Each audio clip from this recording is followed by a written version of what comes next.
Assalamualaikum warahmatullahi wabarakatuh. Waalaikumsalam warahmatullahi wabarakatuh. Yang terhormat Bapak Gofar SAG Islamala SMP Negeri Pekalongan yang saat ini masih ada keperluan di luar, serta yang sama saya hormati Bapak Ibu Guru dan staf tata usaha SMP Negeri 5 Pekalongan. Pertama-tama, marilah kita panjatkan puji dan syukur kehadirat Allah Subhanahu wa Ta'ala yang telah melimpahkan rahmat serta hidayahnya kepada kita semua, sehingga di hari ini kita bisa berkumpul bersama pimpinan kita SMP Negeri Pekalongan untuk melaksanakan berbagi praktik baik tentang 7 jurus PK Hebat. Salawat serta salam marilah kita haturkan untuk beliau Nabi Agung Muhammad Sallallahu Alaihi Wasallam yang senantiasa kita nantikan syafaatnya di hari akhir nanti. Bapak Ibu, terima kasih sudah berkenan datang ke tempat ini untuk mengikuti berbagai praktik baik yang pada hari Imlek yang kami ikuti. Kami Tafasda, calon fasilitator daerah itu memiliki 3 tugas. Yang pertama, pengibahsan atau PJL kepada siswa. Jadi kami itu diminta untuk menentukan 2 jurus dari 7 jurus yang ada. Kita diminta untuk menurus yang bisa disampaikan kepada anak-anak yang di sekolah.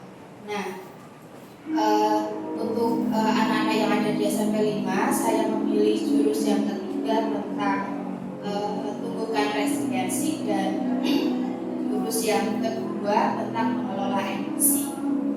Baik, Bapak Ibu, tanpa harus menunggu lama, saya akan memulai kegiatan pada siang hari ini. Namun sebelum kita memulai, ada baiknya kita berdoa terlebih dahulu. Bapak Ibu, kita berdoa. Dimulai.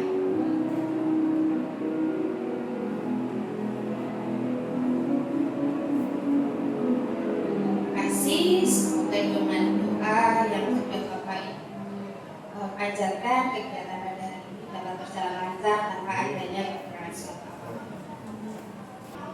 Nah, tadi saya sudah sampaikan bahwa kami Cafasda itu belajar bersama mengenai 7 jurus PK Hebat. Di antara 7 jurus itu antara lain: 1. Kenali potensi, 2. Kelola emosi, 3. Tumbuhkan resiliensi, 4. Jaga konsistensi, yang kelima jalin koneksi, 6. Bangun kolaborasi, dan yang ketujuh adalah menata situasi.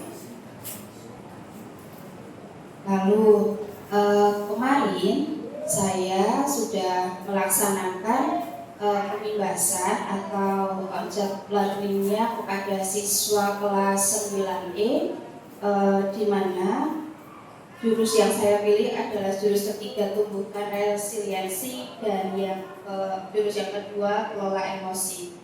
Lalu dalam penyampaian jurus kepada anak-anak itu, kami menggunakan konsep ARKA. ARKA itu mencakup hanya aktivitas, R-nya refleksi, hanya konsep, dan yang terakhir adalah aplikasi. Jadi untuk aktivitas ini semacam aktivitas pemantik. Jadi sebelum kita masuk ke konsepnya atau materinya, kita melakukan suatu aktivitas pemantik dulu. Lalu untuk refleksinya adalah apa yang bisa kita pelajari bersama dari aktivitas yang sudah kita lakukan sebelumnya. Maka ya Bapak Ibu. Lalu untuk konsep itu adalah materi apa saja yang akan kita pelajari bersama. Lalu ayat terakhir aplikasi itu. Selanjutnya setelah kita tahu materinya, ilmunya kita sudah dapat, lalu apa yang mau kita lakukan? Itu terkait dengan aplikasi. Untuk jurus yang ketiga, Untuk praktik yang pertama, tumbuhkan resiliensi. Saya untuk aktivitasnya, saya meminta anak-anak untuk membuat menara. Menaranya sebesar mungkin, setinggi mungkin, dan sekuat mungkin. Menggunakan apa Butilan? Menggunakan barang-barang yang mereka miliki, seperti buku, botol minum, garis, bahkan ada juga anak yang menggunakan susu kotak yang dari MBG dia dapat, dia gunakan sebagai penyangga biar menaranya tidak bocor. Nah, tentunya dalam membuat menara itu bukanlah satu hal yang mudah. Dalam proses itu tentunya juga ada ambruknya, bangun lagi, ambruk lagi, bangun lagi. Nah, itu di situ yang kita mau masuk nanti ke resiliensi. Oke, Bapak Ibu. Nah, terus nanti setelah membangun itu, anak-anak juga perwakilan dari kelompok lain nanti akan ipasi menara temannya buat menguji seberapa kokoh menara yang sudah mereka buat. Itu ya. Lalu selanjutnya adalah refleksi. Refleksi di sini saya menanyakan, ketika kamu membuat itu apa saja yang terjadi? Ketika kamu gagal, bagaimana perasaan? Kan anak bilang, kan saya sudah bangun, roboh lagi, roboh lagi. Bagaimana perasaan? Apa yang kamu lakukan ketika bangunan roboh? Saya apakah anak-anak terus pasrah, diam saja, tahu coba lagi buktikan. Terus apa yang terjadi ketika kamu diam saja? Apa yang akan terjadi ketika kamu terus bangun lagi, apa yang akan terjadi? Lalu pelajaran apa yang bisa kamu petik dari kegiatan itu? Itu adalah beberapa contoh pertanyaan refleksi yang saya sampaikan kepada anak terkait dengan aktivitas membangun menara. Ya, konsep itu materi yang saya pelajari bersama anak-anak itu membahas tentang pengertian resiliensi itu apa. Resiliensi itu nama lainnya adalah daya lentik, kemampuan seseorang untuk kembali bangkit ketika dia gagal. Lalu apa manfaatnya ketika kita memiliki resiliensi? Lalu apa dampaknya kalau kita tidak memiliki resiliensi itu, dampaknya buat diri kita itu apa? Lalu yang terakhir, bagaimana cara kita biar bisa, bahkan resiliensi itu kan daya lentik, yaitu bagaimana cara kita bangkit. Nah, yang terakhir itu bagaimana cara kita meningkatkan resiliensi. Jadi harapannya setelah kegiatan hari ini anak-anak tuh tahu, oh ketika aku gagal, aku harus begini. Lalu yang selanjutnya aplikasi. Setelah sudah tahu ilmunya, lalu anak-anak saya ajak untuk merencanakan apa yang akan kamu lakukan ketika kamu gagal itu. Kamu mau melakukan apa? Dari cara-cara tadi, apa yang mau kamu lakukan? Itu ya Bapak Ibu. Ya. Yang selanjutnya untuk OJL yang kedua adalah kelola emosi. Sama seperti yang sebelumnya, tetap menggunakan konsep angka. Untuk aktivitasnya itu saya meminta anak-anak untuk menyusun puzzle. Jadi saya punya puzzle emosi, anak-anak bersama dengan teman kelompok yang membuat menyusun puzzle. Lalu untuk refleksinya, setelah anak menyusun puzzle-nya selesai, saya minta anak itu untuk menyampaikan kepada teman-teman emosi yang puzzle itu menggambarkan emosi apa saja. Ya, emosinya apa saja, yang sedih, senang, bangga, dan lain sebagainya.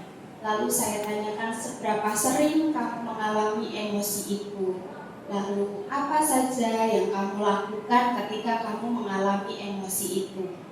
Itu ya Bapak Ibu. Lalu Untuk konsepnya kami belajar bersama tentang macam-macam emosi, jeda dan memilih tindakan. Jadi ketika kamu setelah anak mengetahui, oh ini emosiku ini, ketika saya mengetahui emosi saya ini mengalami suatu keadaan, akhirnya muncul suatu emosi dalam dirinya, lalu saya kaitkan dengan jeda dan memilih tindakan.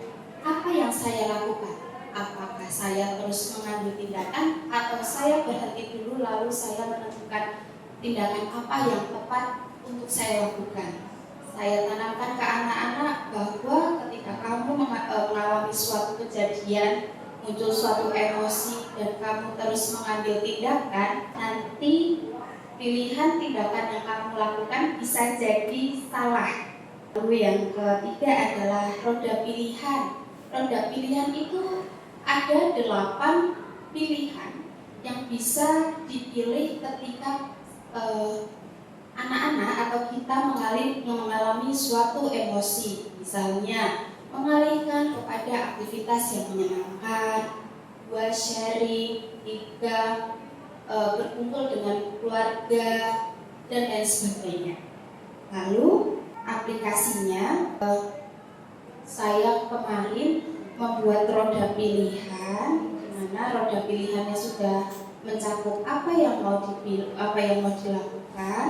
Lalu setiap kelompok itu saya minta untuk saya beri kasus, lalu kan anak kan ini pilih apa, di spin itu dia apa, diputar rodanya itu diputar, nanti muncul pilihan yang bisa pilih yang akan dilakukan itu apa. Misalnya ketika saya dimarahi ibu saya, maka saya akan melakukan apa, disesuaikan dengan roda pilihan yang sudah anak-anak pilih. Kata dia Bapak Ibu. Nah, itu yang sudah saya sampaikan kepada anak-anak. Layaknya orang jalan-jalan itu, saya akan sedikit berbagi Bapak Ibu tentang ilmu yang saya terima ketika kemarin saya bimtek di Solo. Nah, untuk yang mau saya sampaikan kepada Bapak Ibu guru itu adalah sama seperti anak-anak mengenai jurus ketiga atau tumbuhkan resiliensi. Nah, setiap apapun yang kita lakukan itu kan pastinya ada tujuannya. Nah, tujuannya kenapa Bapak Ibu saya ajak untuk belajar bersama tentang tumbuhkan resiliensi itu, harapannya Bapak Ibu itu mampu membantu siswa di sekolah untuk menumbuhkan growth mindset atau pola pikir bertumbuh, sehingga anak-anak itu bisa menumbuhkan resiliensi atau daya lenting dalam dirinya, sehingga anak-anak itu bisa berkembang di 4 aspek dalam dirinya: pribadi, sosial, belajar, dan karir. Lalu, di jurus ketiga ini ada 3 konsep kunci yang akan kita pahami bersama. Yang pertama adalah daya lenting atau resiliensi, 2 pola pikir bertumbuh atau growth mindset, dan yang ketiga adalah ordinary method, keterampilan yang akan dikuasai. Jadi harapannya setelah keluar dari tempat ini ada keterampilan yang bisa Bapak Ibu tingkatkan. Saya rasa Bapak Ibu sudah melakukan itu di sekolah sudah. Ya. Sudah. Ini semacam penebalan saja. Yeah. Nah, untuk yang pertama, saya mau minta tolong biar tidak mengantuk. Yang pertama, Pak Berko, Buditan ditolong bantu baca Pak Berko. Oke, jelas. Keterampilan yang akan dikuasai. Ya. Yang pertama, menumbuhkan daya lenting dalam kedisiplinan. Baik, yang pertama, menumbuhkan daya lenting anak dalam menghadapi kesulitan. Ketika anak-anak mengalami kesulitan, apa yang mau kita lakukan untuk anak-anak? Ya, yang kedua, Ibu Reski. Mengajarkan pola pikir bertumbuh. Jadi, biar pikirannya itu tidak apa? Tidak buntu bahasanya. Tidak buntu. Jadi pola pikirnya itu berkembang, ya. Lalu yang ketiga, Pak Faiz. Oke, ketika anak mengalami kegagalan, apa yang kita lakukan? Ya, membantu anak bangkit dari kegagalan. Yang keempat, Miss Devi.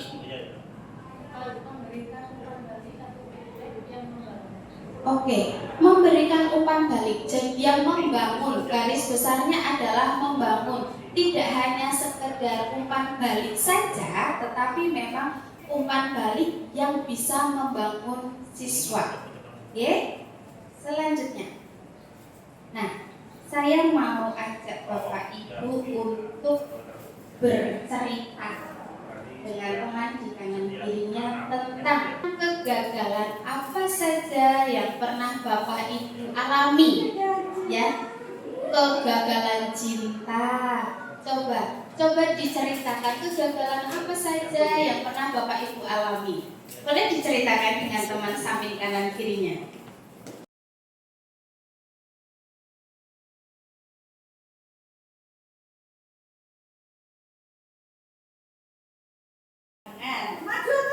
Boleh maju, nanti temannya biar tahu.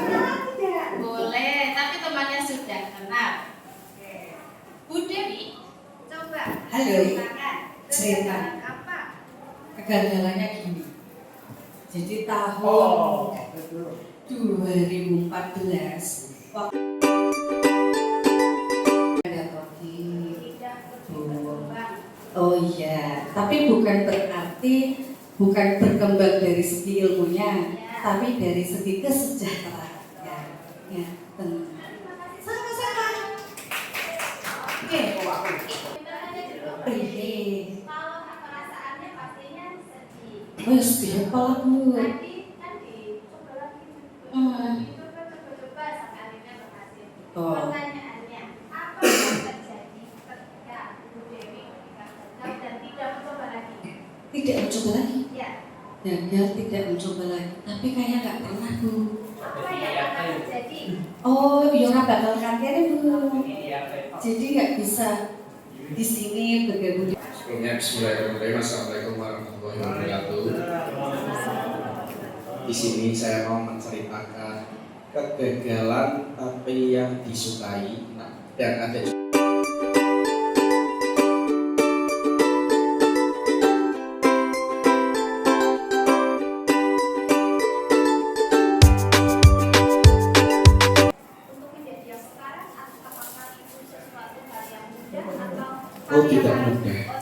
tidak mudah Bu, banyak rintangannya dari mulai saya harus belajar berprestasi terutama karena berprestasi itu kalau menurut cabang saya yang di PJOK tidak hanya menggunakan otak saja tapi juga tenaga dan yang paling jelas adalah konsisten latihan setiap hari. Oke, beri tepuk tangan. Baik. Ya. Jadi dari Pak Syarif dan Bu Dewi, apa yang terjadi dalam hidupnya sekarang adalah proses dari coba lagi sampai sekarang berada di titik ini. Begitu nggih? Nah, Bu Tintan itu dari tadi yang diomongke itu resiliensi terus daya lenting terus. Saya tuh nggak tahu Pak Adit tahu nggak daya lenting? Dari tadi Bu Tintan bilang resiliensi, daya lenting, itu betul enggak? Belum, ya. Jadi resiliensi itu atau daya lenting itu adalah kemampuan seseorang untuk bangkit dari kegagalan atau kesulitan yang dia alami. Pak Sari, Bu Dewi pernah gagal. Coba lagi, itu termasuknya sudah resiliensi atau daya lenting. Lalu, dalam proses resiliensi itu ada yang namanya adaptasi, ada proses belajar, ada lagi yang namanya kemampuan untuk berkembang lebih baik. Oke, aku gagal. Ya, aku gagal, aku tidak bisa ikut tes apa tadi Bu Dewi? CPNS hari ini. Oke, aku gagal. Lalu belajarnya aku harus melakukan apa biar aku bisa memperbaiki kegagalanku yang kemarin. Ya, tentunya juga diimbangi dengan kemampuan untuk berkembang menjadi lebih baik lagi. Oke? Selanjutnya. Nah, terus apa yang harus kita lakukan ketika kita gagal, Bapak Ibu? Berusaha. Kapan? Berapa lama dari kita gagal kita harus berusahanya?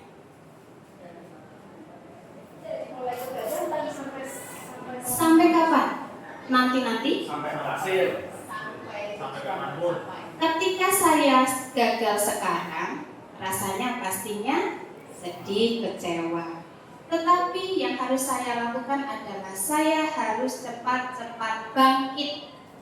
Sedih boleh? Boleh tidak? Boleh.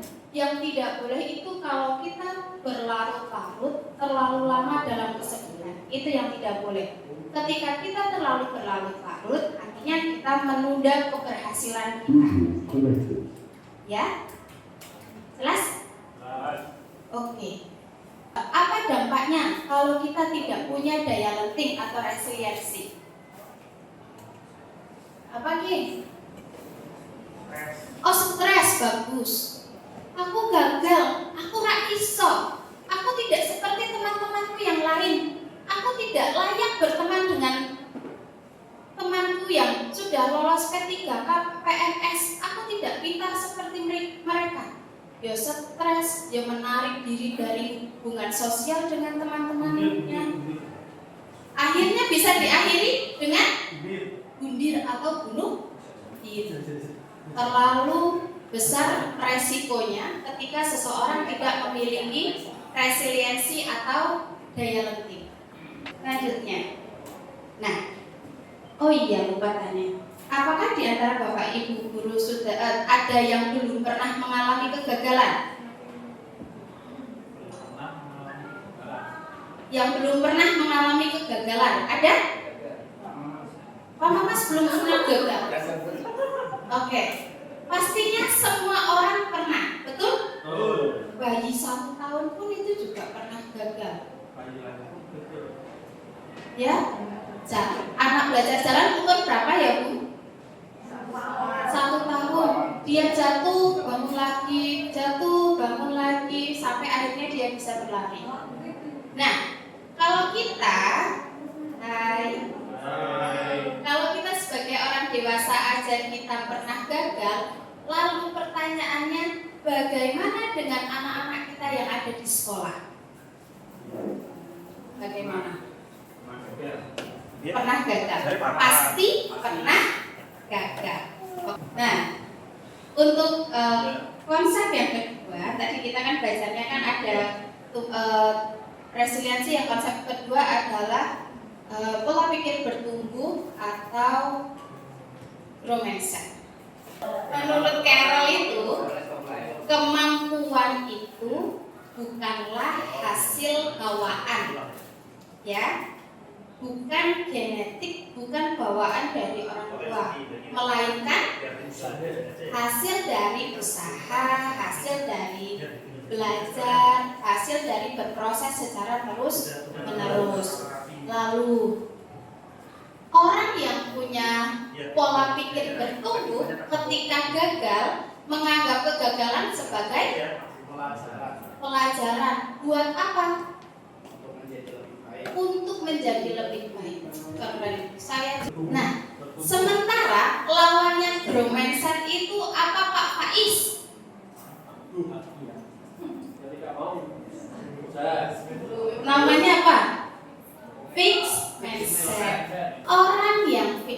berhenti. Kalau fix itu berhenti kok Pak?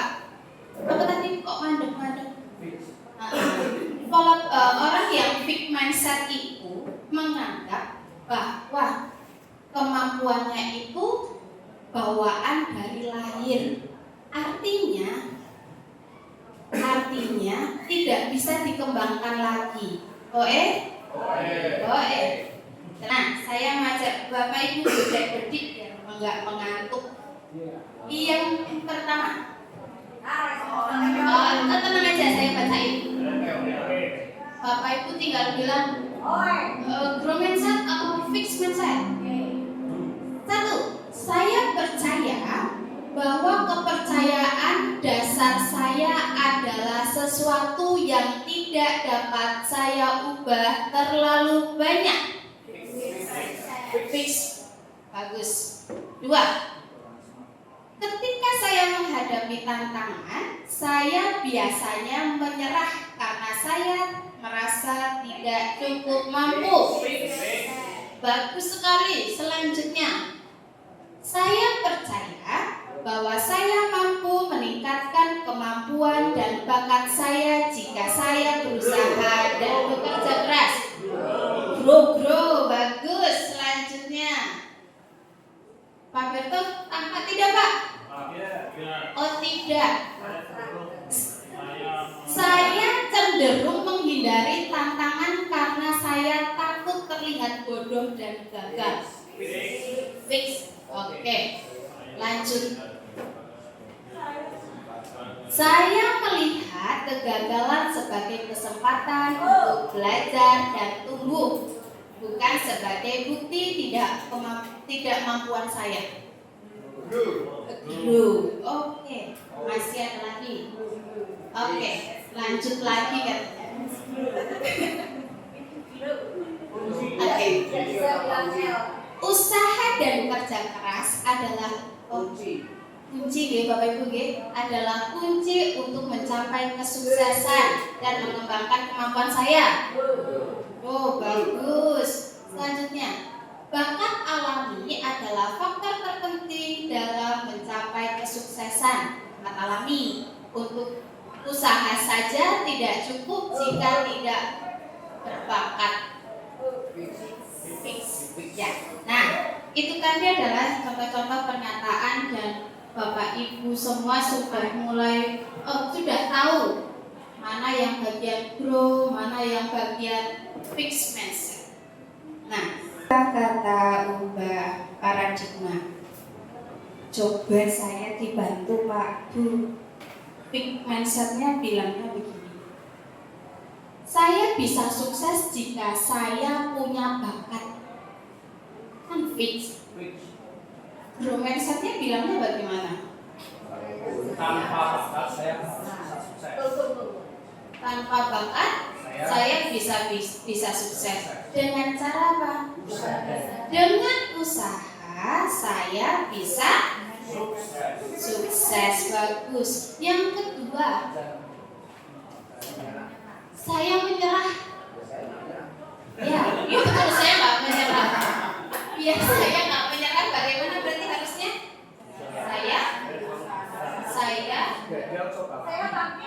Saya bangkit, saya gagal, coba lagi. Oke, lanjut. Itu berarti orang fix mindset apa? Oke, mindset. Terus yang selanjutnya, saya tidak bisa.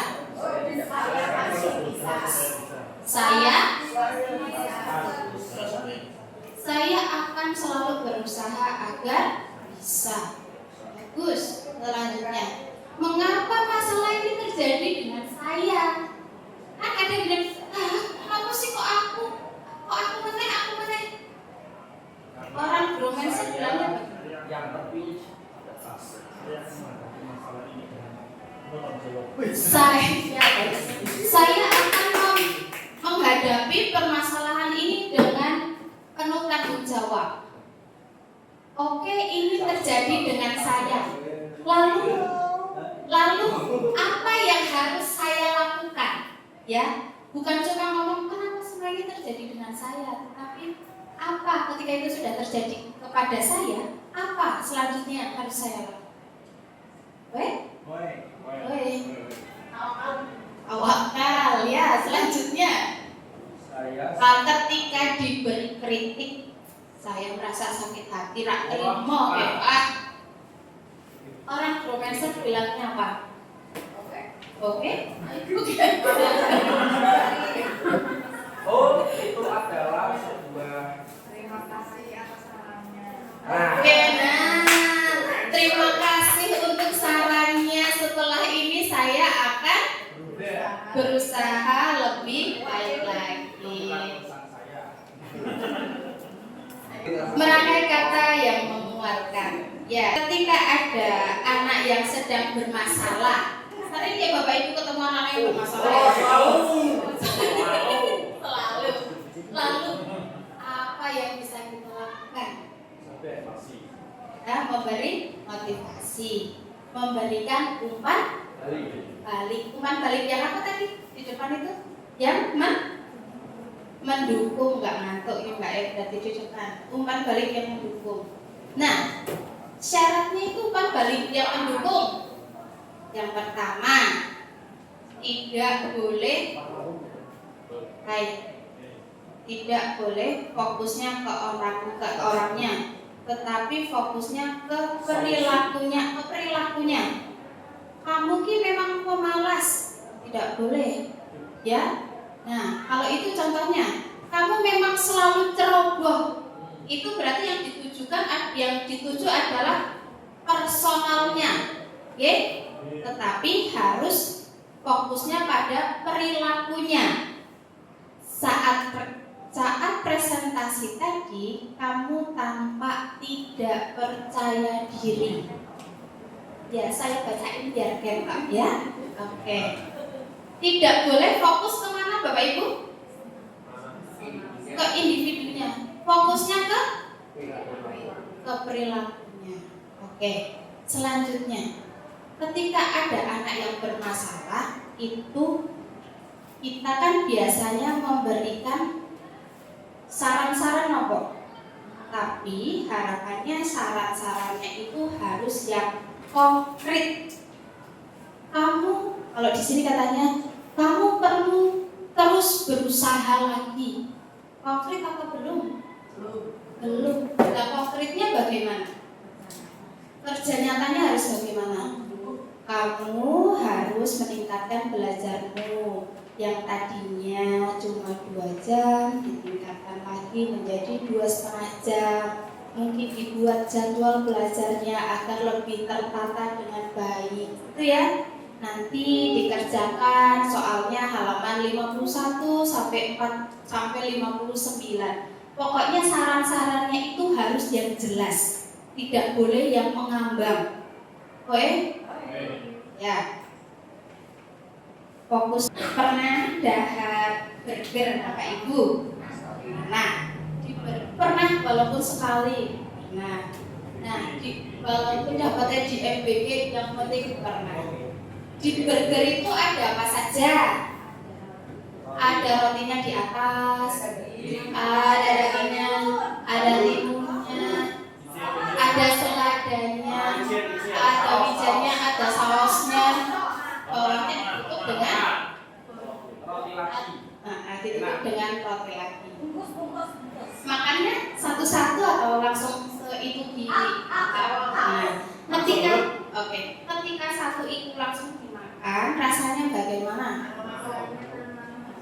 Enak, karena di situ ada manis, ada seger, ada pahitnya, ada gurih ya. Nah, sama saja dengan memberikan umpan balik kepada siswa.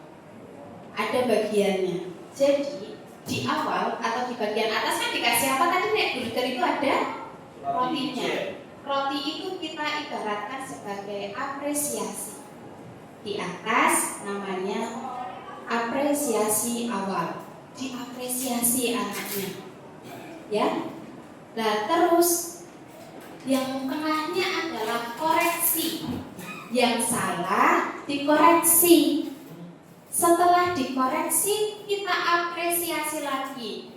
Misalnya, bilangnya begini, Bapak, Pak Sarif itu bangga kepada kamu karena kamu selama ini sudah berusaha dengan baik. Pak Sarif itu bangga sekali dengan Habibie, misalnya gitu. Itu namanya apresiasi. Nah, besok setelah ini Habibie bisa belajar lebih giat lagi, lebih fokus lagi belajarnya. Tidurnya jangan terlalu malam, biar besok ketika ada di sekolah tidak mengantuk. Itu dikoreksi. Nah, ditutup dengan apa? Diapresiasi lagi. Bapak yakin, Pak Sarif yakin Habibie itu pasti bisa. Dan Pak Habibie juga harus yakin bahwa Habibie juga bisa berkembang menjadi lebih baik lagi. Diapresiasi, dikoreksi, diapresiasi lagi. Jadi selain anak merasa terdukung, merasa mendapat dukungan, juga anak itu semakin termotivasi untuk memperbaiki kesalahan yang ada di dirinya. Jadi ketika memberi umpan balik, tidak hanya sekedar bagus Pak Sarif bangga sama kamu, tidak cuma kayak gitu Bapak Ibu. Ketika ada yang perlu dikoreksi, diberi koreksi lalu ditutup lagi. Saya lanjutkan ya Bapak Ibu. Jadi diberi apa dulu tadi di awal? Di apresiasi, terus di koreksi, lalu di biar apa? Ya, anak-anak merasa didukung dan semakin termotivasi agar berkembang atau menjadi lebih baik lagi. Jika ada siswa yang gagal, tugas guru adalah mendampingi dan membantu siswa agar bangkit dari keterpurukan. Jadi kita itu sebagai guru juga punya tugas untuk membantu siswa agar bisa bangkit dari keterpurukannya. Lalu dalam membantu anak itu ada 5 unsur yang harus dipenuhi. Yang pertama adalah Pak Mamas, apa Pak? Empati. Empati itu apa ya?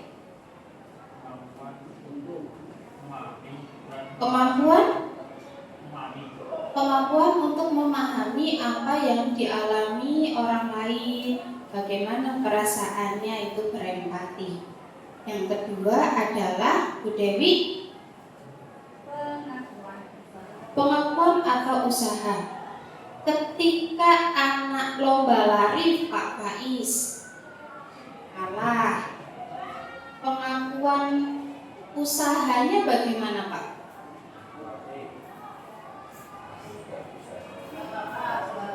Gak apa-apa, kamu ketika ada anak yang gagal,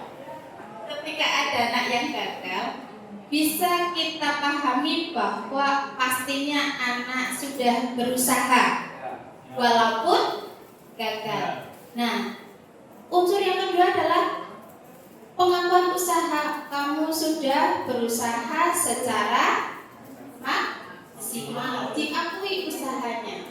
Lalu yang ketiga, reframing atau perspektif positif atau berprasangka baik atau diubah konsepnya menjadi positif. Gak apa-apa sekarang gagal. Kegagalan ini adalah apa nih? Awal dari kesuksesan. Setelah ini kamu gagal, kamu nantinya bisa berusaha agar lebih baik lagi. Gagal sekarang tidak apa-apa, yang penting berusaha biar besok bisa lebih baik lagi. Lalu yang keempat, penegasan nilai diri. Oke, kamu kuat, kamu pasti bisa. Kamu pasti mampu mengatasi ini semua. Jadi anaknya itu dikuatkan lagi, ya. Dan yang kelima adalah tawaran dukungan. Nanti toh nek kamunya mengalami setelah selama ini latihan terus dan gagal, kamu bisa temui Pak Tohiri, disampaikan apa nih keluhannya, nanti kita usahakan bersama biar kamu tidak mengalami kesulitan lagi. Diberi tawaran, ya. Kalau diberi tawaran itu anak-anak akhirnya merasa tidak sendirian. Itu ya Bapak Ibu. Di aplikasinya saya akan mengajak Bapak Ibu untuk membuat umpan balik dengan pendekatan burger, ya. Nanti Bapak Ibu bisa bekerja sama dengan teman-teman yang ada di samping kanan kirinya, oke?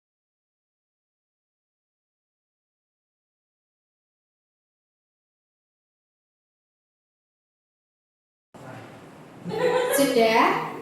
Oke. Sekarang kelompok mana ini yang mau maju nih menyampaikan hasil? Bapak Ibu, Assalamualaikum warahmatullahi wabarakatuh. Perkenalkan, nama saya Resti Amalia. Di sini saya sebagai guru bahasa Indonesia. Dari model media yang diberikan pemerintah, di sini kami berdiskusi. Di sini kami mengambil kasus bahwa anak itu mengikuti sebuah lomba dan kemudian anak itu gagal, tidak bisa mendapatkan juara dan anak tersebut merasa kecewa. Di sini kami memberikan umpan balik. Yang pertama dari apresiasi terlebih dahulu, bahwa dari kalimatnya kita memberikan motivasi bahwa kamu itu sudah hebat, sudah mau berusaha, sudah bisa mewakili SMP Negeri 5 Pekalongan, bahwa kamu adalah siswa terpilih yang ditunjuk oleh kami Bapak Ibu Guru untuk mengikuti lomba tersebut. Kemudian untuk selanjutnya kamu harus lebih giat berlatih lagi dan bersungguh-sungguh dalam latihan agar nantinya pada saat ajang berikutnya kamu bisa meraih juara yang kamu impikan. Ya, kamu harus yakin kamu pasti bisa untuk mengikuti lomba di tahun berikutnya. Assalamualaikum warahmatullahi wabarakatuh. Terima kasih Bu Reski. Itu tadi adalah umpan balik, ya, umpan balik, ya, umpan balik. Burgernya begitu. Ada apresiasi awal, dikoreksi, ya, lalu diapresiasi lagi. Yang selanjutnya kelompok mana ini?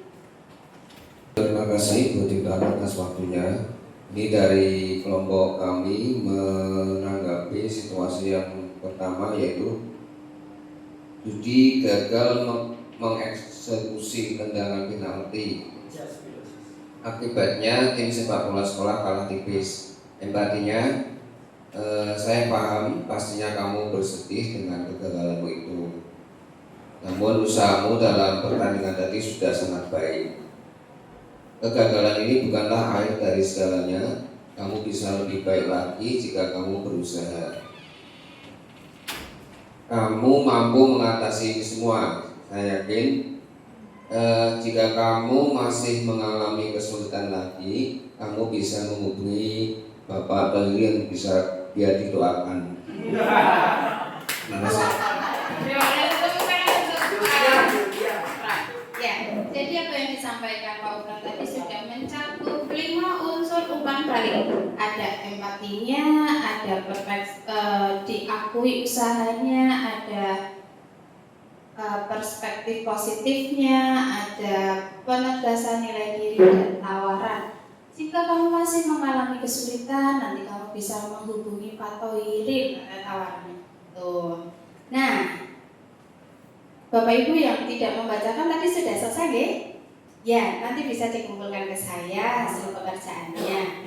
Nah Bapak Ibu, itulah tadi kegiatan jurus 3 kita. Sudah ada angkanya, sudah ada semua. Apakah ada yang mau disampaikan? Tidak, sudah jelas? Sudah jelas? Bu Heri, bagaimana Bu Heri?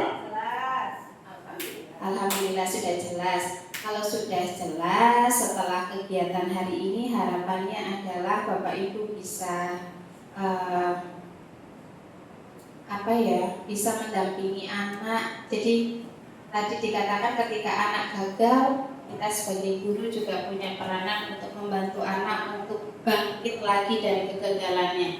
Karena kita ingat kembali bahwa ketika anak tidak memiliki daya lenting atau resiliensi, dampaknya bahkan akan sangat fatal sekali. Kata Pak Mamas, bahasanya Pak Mamas bisa sampai bunuh atau bunuh diri.